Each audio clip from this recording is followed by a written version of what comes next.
Hey guys, welcome back to tech with Abhino episode number 55. IQOO Neo 10ൻ്റെ video ചെയ്തതിന് ശേഷം ഒരുപാട് പേരാണ് കമൻറ്റ്സ് ചോദിക്കുന്നത്. പോക്കോ F7 വീഡിയോ വേണം അല്ലെങ്കിൽ കഴിഞ്ഞ വീഡിയോ ആയിരുന്നല്ലോ അത്. അപ്പം അതിൻ്റെ വീഡിയോ നമ്മൾ ചെയ്തിട്ടുണ്ട് കേട്ടോ. പോക്കോ F7 ഡീറ്റെയിൽ ആയിട്ടുള്ള വീഡിയോ ചെയ്തിട്ടുണ്ട്. എപ്പം വരും, പ്രൈസും അങ്ങനെയുള്ള എല്ലാ കാര്യങ്ങളും പറയുന്നുണ്ട്. നിങ്ങൾക്ക് കാണാൻ താല്പര്യമുണ്ടെങ്കിൽ ഒന്ന് ചെക്ക് ചെയ്ത് നോക്കാം കേട്ടോ. പിന്നെ റിയൽമിയുടെ GT7 പ്രോസസ്സർ ഇപ്പോൾ അവർ റിവീൽ ചെയ്തിട്ടുണ്ട്. കഴിഞ്ഞ ടെക് വിത്ത് അഭിനവല്ല, അതിൻ്റെ അപ്പുറത്തെ ടെക് വിത്ത് അഭിനവിൽ നമ്മൾ പറഞ്ഞിട്ടുണ്ടായിരുന്നു 9300+ ആണെന്നാണ് അതിൽ പറഞ്ഞത്. പക്ഷെ അതല്ല, 9400E എന്ന പ്രോസസ്സറാണ് GT7 വരുന്നത്. ഒഫീഷ്യലായിട്ട് തന്നെ അനൗൺസ് ചെയ്തിട്ടുണ്ട്. സോ ഒരു ഗെയിമിംഗ് ഓറിയൻറ്റഡ് ആയിട്ട് ഒരു ഡൗട്ടുള്ള, ഓൾറെഡി അവർ ഇത് മുമ്പേ മെൻഷൻ ചെയ്തതാണ് 6 hours 120 FPS സ്റ്റേബിൾ ആയിട്ടുള്ള ഗെയിം പ്ലേ ഇതിൽ പറ്റുന്നുള്ളത്. അപ്പോൾ പെർഫോമൻസ് വൈസ് ഗെയിമിംഗ് ആണെന്നുണ്ടെങ്കിൽ വേറെ ലെവലാണ്. ഇപ്പോൾ ഈ വരാൻ വേണ്ടി പോകുന്ന എല്ലാ ഫോൺസും ഈ ലാസ്റ്റ് വീക്കാണ് ലോഞ്ച് ചെയ്യുന്നത്. അതിന് മുമ്പേ അല്ലെങ്കിൽ അടുത്ത ആഴ്ച ഒരു ഫോണും ഇപ്പം അനൗൺസ് ചെയ്തിട്ടില്ല. അപ്പം എല്ലാ ഫോൺസും ലാസ്റ്റ് വീക്ക് വരെ വെയിറ്റ് ചെയ്യേണ്ടി വരും. അപ്പോൾ ഒരു ബെസ്റ്റ് പെർഫോമൻസ് ഓറിയൻറ്റഡ് ആയിട്ടുള്ള ഫോണാണ് GT7 എന്ന് പറയുന്ന മോഡൽ. പിന്നെ 7000 mAh battery, 120 watt fast charging, അതൊക്കെ ഓൾറെഡി ഇതിന് മുമ്പേ തന്നെ റിവീൽ ചെയ്ത കാര്യങ്ങളാണ്. അപ്പം 27-ാം തീയതിയാണ് ആ ഒരു ഫോൺ ലോഞ്ച് ചെയ്യുന്നത്. അതുവരെ എന്തായാലും വെയിറ്റ് ചെയ്തേ പറ്റുള്ളൂ. പിന്നെ അൽക്കാട്ടിൽ എന്ന ബ്രാൻഡ് പുതിയ ഫോൺ വരും എന്ന് പറഞ്ഞ് ഒരുപാട് നാളായിട്ട് പറഞ്ഞുകൊണ്ടിരിക്കുക. ഫ്ലിപ്കാർട്ടിൽ അതിൻ്റെ പേജൊക്കെ വേണ്ടിയിട്ട് തന്നെ ഒരുപാട് നാളായി. ഫൈനലി അതിൻ്റെ ലോഞ്ച് ഡേറ്റ് കൺഫേം ചെയ്തിട്ടുണ്ട്. ഈ വരുന്ന 27-ാം തീയതി തന്നെയാണ് ആ ഒരു ഫോൺ കൂടെ ലോഞ്ച് ചെയ്യുന്നത്. ഇത് ഒരു സ്റ്റൈലിഷ് ആയിട്ടുള്ള പെന്നൊക്കെ ഇതെന്ന് വരുന്നുണ്ട്. ഓൾറെഡി അതിൻ്റെ ബോക്സൊക്കെ തന്നെ ലീക്കായിട്ട് വന്നിട്ടുണ്ട്. അതായത് അൽക്കാട്ടലിൻ്റെ V3 Ultra എന്ന മോഡലാണ്. V3 സീരീസ് തന്നെ വരുമെന്നും ചിലർ പറയുന്നുണ്ട്. അത് കറക്റ്റായിട്ട് അറിയത്തില്ല. ബാക്കിയുള്ള സ്പെക്ക് എന്താണ് ഒന്നും അറിയില്ല. കാരണം പുതിയ ബ്രാൻഡല്ല, പണ്ടുണ്ടായതാണ്, പിന്നെ വീണ്ടും വരുന്ന ബ്രാൻഡാണ്. അതുകൊണ്ട് തന്നെ ഒരു ഐഡിയ ഇല്ല കേട്ടോ എന്തായിരിക്കും എന്നുള്ളത്. അതുവരെ നമുക്ക് വെയിറ്റ് ചെയ്യാം. ഏത് പ്രൈസിൽ വരും എന്നുള്ളതിനും ഒരു ഇതുമില്ല. എന്തായാലും ഒരു ബഡ്ജറ്റ് റേഞ്ച് ആയിരിക്കും. കാരണം അതിൻ്റെ അപ്പുറത്തേക്ക് എന്തായാലും പോകാൻ ചാൻസ് ഇല്ല. ഒരു പ്രീമിയം റേഞ്ചൊന്നും എന്തായാലും വരില്ല. കാരണം എൻ്റെ ബോക്സ് കാണുമ്പോൾ തന്നെ തിരിയുന്നുണ്ട് ഒരു ബഡ്ജറ്റ് ലെവലാണ്. ബഡ്ജറ്റ് ലെവലിലേക്ക് വീണ്ടും ഒരു സ്റ്റൈലിഷ് പെന്ന് കൂടെ വരുന്നുണ്ട്. സോ ഇൻട്രസ്റ്റിംഗ് ആണ്. അപ്പോൾ 27-ാം തീയതിയാണ്, ലാസ്റ്റ് വീക്കാണ് ഈ ഒരു ഫോൺ കൂടെ ലോഞ്ച് ചെയ്യുന്നത്. പിന്നെ സാംസങ്ങിൻ്റെ S25 FE ഒരു ഫാൻ എഡീഷൻ പറയാൻ തന്നെ നാണക്കേടാണ് ഇപ്പം. FE എന്ന് പറയുമ്പോൾ തന്നെ, പണ്ടൊക്കെ ആണെങ്കിൽ അത് നമുക്ക് ഒരു ഇതിൽ പറയാൻ വേണ്ടി പറ്റും. FE ഫാൻ എഡീഷൻ ആണെങ്കിൽ അത് ഏറ്റവും സാംസങ് ഇഷ്ടപ്പെടുന്നവർക്ക് വേണ്ടി ഇറക്കുന്ന ഒരു മോഡലാണെന്ന് പറഞ്ഞിട്ട് ഇറക്കിയതായിരുന്നു പണ്ടൊക്കെ. ഇതിൻ്റെ ചിപ്സെറ്റ് എക്സിനോസിൻ്റെ 2400 തന്നെയാണ് ഈ ഒരു ഫോണിൽ വരുന്നത്. ഒരു മാറ്റവും ഇല്ല കേട്ടോ. നമ്മൾ കഴിഞ്ഞ ഏതോ ഒരു വീഡിയോയിൽ പറഞ്ഞിട്ടുണ്ടായത് ഡിമെൻസിറ്റി ആയിരിക്കും എന്നുള്ളത്. പക്ഷെ ഇപ്പോൾ കൺഫേം ചെയ്തിട്ടുണ്ട് എക്സിനോസ് തന്നെയായിരിക്കും ഈ ഒരു ഫോണിലും വരാൻ വേണ്ടി പോകുന്നത്. അപ്പം ഉറപ്പിച്ചല്ല, ആരും എടുക്കാൻ വേണ്ടി പോകുന്നില്ല എന്നുള്ള കാര്യം ഉറപ്പിച്ചു. കാരണം ഓൾമോസ്റ്റ് എല്ലാവർക്കും എക്സിനോസ് എന്ന് പറയുമ്പോഴേ ഒരു അയ്യേ എന്നുള്ളൊരു ഫീലാണ്. അതുകൊണ്ട് തന്നെയാണ് മെയിനായിട്ട് ആൾക്കാർ എക്സിനോസ് ഉള്ള സാംസങ് ഫോൺ എടുക്കാത്തതും. അത്രയേ ഉള്ളൂ. അതാണ്, വേറെ ഒന്നും പറയാനില്ല. എന്താണെന്ന് ഈ പറയാനുള്ളത്? ഇങ്ങനെ വേറെ മാറ്റങ്ങളൊക്കെ വരുത്തണ്ടേ? ഇതൊന്നാണ്. ഒപ്പം നോക്കിയാൽ ഒരേ സാധനമാണ് സാംസങ് ഇറക്കുന്നത്. ഇപ്പോൾ S25 എഡ്ജൊക്കെ ഇറക്കിയത് എങ്ങനെയുണ്ട്? നിങ്ങൾക്ക് എങ്ങനെ തോന്നിയിട്ടുണ്ട്?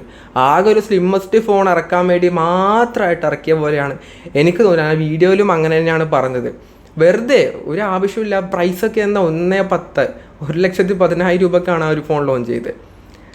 S25+ ആ സെയിം പ്രൈസിനുണ്ട്. പിന്നെ എന്തിനാണ് ഇറക്കിയ? സ്ലിമ്മസ്റ്റ് വേണ്ടി മാത്രം ഇറക്കിയൊരു ഫോണാണ് S25 എഡ്ജ് എന്ന് പറയുന്നത്. പിന്നെ ഐഫോണിൻ്റെ 17 Air ഈ വർഷം വരാൻ വേണ്ടി പോകുന്ന പുതിയ മോഡലാണ് 17 Air എന്ന് പറയുന്നത്. ഇതിൻ്റെ ഏറ്റവും ഹൈലൈറ്റ് ആയിട്ടുള്ള കാര്യം ഏറ്റവും സ്ലിമ്മസ്റ്റ് ആയിട്ടുള്ള ഫോൺ എന്നുള്ളതാണ്. ഇതിൻ്റെ തിക്നെസ് എന്ന് പറഞ്ഞാൽ 5.5 mm ആണ്. ഇപ്പോൾ S25 എഡ്ജ് ആണെങ്കിൽ 5.8 mm ആണ്. അപ്പം ഇത് 5.5 mm ആയിട്ടാണ് വരുന്നത്. പക്ഷേ ആദ്യം തന്നെ സാംസങ് ഇറക്കിയതുകൊണ്ട് അവർക്ക് ആ ഒരു പേര് എന്തായാലും കിട്ടിയിട്ടുണ്ട്. ഇതിൽ യൂസ് ചെയ്ത ബാറ്ററി എന്ന് പറയുന്നത് അഡ്വാൻസ്ഡ് സിലിക്കോൺ ആനോഡ് ബാറ്ററി ടെക്നോളജിയാണ് ഇതിൽ യൂസ് ചെയ്യുന്നത്. സോ അതുകൊണ്ട് തന്നെ നല്ല തിക്നെസ് കുറഞ്ഞിട്ടാണ് ഈ ഒരു ഫോൺ വരുന്നത്. ബാക്കിയുള്ള സ്പെക്കൊക്കെ തന്നെ ബാക്കിയുള്ള ഫോൺ പോലെ തന്നെയാണ്. പ്രോസറും ബാക്കിയുള്ള ക്യാമറ ഒക്കെ തന്നെ. ഡിസൈനും ഇനി വരാൻ വേണ്ടി പോകുന്ന എല്ലാ 17ൻ്റെ എല്ലാ ലൈനപ്പിലും ഈ രീതിയിലുള്ള ക്യാമറ മൊഡ്യൂളാണ്. എല്ലാം നോൺ പ്രോയിലും, അതായത് 7ൽ ഇതായിരിക്കില്ല, ഇപ്പോൾ ഉള്ള പോലെ തന്നെ ആയിരിക്കും. ബാക്കിയുള്ള എല്ലാത്തിലും ഈ രീതിയിലുള്ള ക്യാമറ മൊഡ്യൂളൊക്കെ ആയിട്ടാണ് വരുന്നത്. സെപ്റ്റംബർ മാസമാണ് ഐഫോണിൻ്റെ മാസം. അപ്പം അതുവരെ വെയിറ്റ് ചെയ്യാം കേട്ടോ ഐഫോൺ 17 എയറും ബാക്കിയുള്ള എല്ലാ എൻ്റെ ലൈനപ്പിനും വേണ്ടിയിട്ട്. പിന്നെ OnePlusന്റെ 13S കമ്മിങ് സൂൺ വരാൻ തുടങ്ങിയിട്ട് ഒരുപാട് നാളായി, ഇതുവരെ അതിൻ്റെ ലോഞ്ച് ഡേറ്റ് കൺഫേം ചെയ്തിട്ടേ ഇല്ല. പക്ഷേ ഇപ്പോൾ അതിൻ്റെ കളേഴ്സ് റിവീൽ ചെയ്തിട്ടുണ്ട്. അതായത് 3 കളേഴ്സിലായിട്ടാണ് ഈ ഒരു ഫോൺ വരുന്നത്. ഒരു ബ്ലാക്ക്, ഒരു പിങ്ക്, പിന്നെ ഒരു ഗ്രീൻ കളർ കൂടി ഇപ്പം വരുന്നുണ്ട്. ഈ 3 കളേഴ്സിലായിരിക്കും ഈ ഒരു ഫോൺ കിട്ടുന്നത്.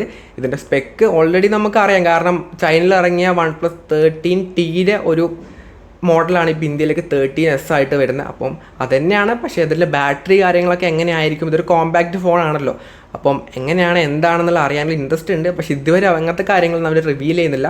റിവീൽ ആയിട്ടുള്ളത് സ്നാപ്ഡ്രാഗൻ്റെ 8 ചിപ്സെറ്റാണ്. അത് പിന്നെ എന്തായാലും മാറത്തില്ല, കാരണം പ്രീമിയം ഫ്ലാഗ്ഷിപ്പ് ലെവൽ ഫോണാണല്ലോ, അതെല്ലാം കൊടുക്കൂ. പിന്നെ വേറെ ഡിമെൻസിറ്റി ഒന്നും എന്തായാലും കൊടുക്കാൻ ചാൻസ് ഇല്ല. പിന്നെ ലൈഫ് ടൈം വാറണ്ടി ഇവർ ഡിസ്പ്ലേക്ക് ഇവർ പ്രൊവൈഡ് ചെയ്യണം. അത് ഭയങ്കര വലിയൊരു കാര്യമായിട്ടോ. ഇപ്പം OnePlusന്റെ എല്ലാ ഫോണിലും ഇതിലുള്ള കാര്യം തന്നെയാണ്. അപ്പോൾ എടുത്തു പറയേണ്ട ആവശ്യമില്ല. അപ്പം നിങ്ങൾക്ക് എന്തുകൊണ്ടും ധൈര്യത്തോടെ ഗ്രീൻ ലൈൻ വരത്തില്ല, അല്ലെങ്കിൽ ഡിസ്പ്ലേ ഒക്കെ ഒരു ഇഷ്യൂ വന്നാലും, അതായത് ഫിസിക്കലായിട്ടുള്ള ഡാമേജ് ഉണ്ടെങ്കിൽ കിട്ടത്തില്ല കേട്ടോ, അല്ലാത്ത രീതിയിലാണെങ്കിൽ കിട്ടും. അപ്പം അങ്ങനെ ഒരു നമുക്ക് ധൈര്യത്തോടെ എടുക്കാൻ വേണ്ടി പറ്റിയൊരു ബ്രാൻഡാണ് ഇപ്പോൾ OnePlus എന്ന് പറയുന്നത്. പിന്നെ OnePlusന്റെ Nord CE 5ഉം Nord 5ഉം ഈ ഒരു മാസം വരും എന്നുള്ളതാണ് എല്ലായിടത്തും പറഞ്ഞത്.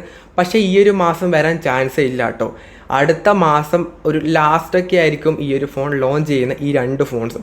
ഇതിൽ Nord 5ലാണെങ്കിൽ ഡിമെൻസിറ്റിയുടെ 9400E, അതായത് GT7 കണ്ട ആ എക്സാക്റ്റ് പ്രോസസ്സറും വെച്ചുകൊണ്ടാണ് ഈ ഒരു ഫോൺ വരുന്നത്. ഇനി Nord CE 5ലാണെങ്കിൽ ഡിമെൻസിറ്റിയുടെ 8350 എന്ന ചിപ്സെറ്റാണ് ആ ഒരു ഫോണിൽ കൂടെ വരുന്നത്. അപ്പം അടുത്ത മാസം എന്തായാലും ഷുവറായിട്ടൊരു ലാസ്റ്റ് വീക്ക് എന്തായാലും ആ ഒരു ഫോൺ കൂടെ ലോഞ്ച് ചെയ്യും. കാരണം ഈ ഒരു മാസം OnePlusന് ഇപ്പം 13S ലോഞ്ച് ചെയ്യുന്നുണ്ട്. അപ്പോൾ എന്തായാലും ഈ ഒരു മാസം ഇങ്ങനെ 2 ഫോൺസ് എന്തായാലും വരാൻ ചാൻസ് ഇല്ല, അടുത്ത മാസം ഉണ്ടാവുള്ളൂ. പിന്നെ നത്തിങ്ങിൻ്റെ ഒരു ഫ്ലാഗ്ഷിപ്പ് ലെവൽ ഫോൺ വരുന്നുണ്ട്. സ്നാപ്ഡ്രാഗൺ 8 സീരീസ് ചിപ്സെറ്റൊക്കെ വെച്ചുകൊണ്ടാണ് ഈ ഒരു ഫോൺ വരുന്നത്. ഇപ്പോൾ അതിൻ്റെ BIA സർട്ടിഫിക്കേഷനൊക്കെ തന്നെ കഴിഞ്ഞിട്ടുണ്ട്. ജൂലൈ മാസത്തിലായിരിക്കും കേട്ടോ ഈ ഒരു ഫോൺ വരുന്നത്. അപ്പോൾ അങ്ങനെ ഒരു ഫ്ലാഗ്ഷിപ്പ് ലെവൽ ഫോൺ കൂടെ നത്തിങ്ങിൻ്റെ ഭാഗത്തു നിന്ന് വരുന്നുണ്ട്. അപ്പോൾ ഇത്രയും കാര്യങ്ങളാണ് നമ്മൾ ഇന്ന് ടെക് ന്യൂസിൽ പറയാനുള്ളത്. ഒരുപാട് ന്യൂസൊന്നും ഇല്ല കേട്ടോ, കുറച്ച് മാത്രമേ ഉണ്ടായിരുന്നുള്ളൂ. ഒരുപാട് ഫോൺസ്, എല്ലാ ഫോൺസും ഇനി വരാൻ വേണ്ടി പോകുന്ന എല്ലാ ഫോൺസും ലാസ്റ്റ് വീക്കിലാണ് ലോഞ്ച്. അപ്പോൾ അടുത്ത ഈ വരുന്ന ആഴ്ചയും അങ്ങനെ ഫോൺസ് ഒന്നും ലോഞ്ച് ചെയ്യുന്നില്ല. ചിലപ്പം ഒരു ചെറിയ ബഡ്ജറ്റ് ഫോണൊക്കെ ലോഞ്ച് ചെയ്യാൻ ചാൻസ് ഉണ്ട്. പക്ഷേ ഇതുവരെ ഒരു അനൗൺസ്മെൻറ്റും ഏത് ബ്രാൻഡ് ഭാഗത്തുനിന്ന് വന്നിട്ടില്ല. അപ്പോൾ പോക്കോ F7ൻ്റെ ഒഫീഷ്യലായിട്ടുള്ള അനൗൺസ്മെൻറ്റും ഇതുവരെ വന്നിട്ടില്ല കേട്ടോ. അടുത്ത മാസം വരും, അല്ലെങ്കിൽ ഈ മാസം വരും എന്നൊക്കെയാണ് എക്സ്പെക്റ്റ് ചെയ്ത്. എന്തായാലും ഇനി ഈ മാസം വരാൻ ചാൻസ് ഇല്ല, അടുത്ത മാസമേ വരുള്ളൂ കേട്ടോ. വെയിറ്റ് ചെയ്യാം. ഫുൾ ഡീറ്റെയിൽ ആയിട്ടുള്ള വീഡിയോ ചെയ്തിട്ടുണ്ട്, നോക്കാം കേട്ടോ, ചെക്ക് ചെയ്ത് നോക്കാം കേട്ടോ. അപ്പം ഈ ഒരു വീഡിയോ യൂസ്ഫുൾ ആണെങ്കിൽ ലൈക്ക് ചെയ്യുക, ഷെയർ ചെയ്യുക, സബ്സ്ക്രൈബ് ചെയ്യുക. So it's your friend Abhinav signing off. By.